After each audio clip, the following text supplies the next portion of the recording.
If your OpenRun Pro 2 mini headphones are not turning on, don't worry. In this video, we'll quickly walk through what to check so you can figure out what's stopping it from powering up.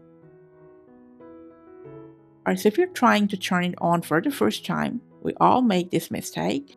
Just make sure you're holding down the power key until it turns on with the LED. Because you know what? Just a single press is not enough. Now, if that's not your issue, make sure it's got enough charge. So you can either go with the original cable or any functional Type-C cable if you got that, and then just go ahead charge it for at least 10 minutes. In case it was fully drained, the LED will take a while to turn up. And while it's charged, when it's plugged in, you can press and hold this power button to try to turn it on.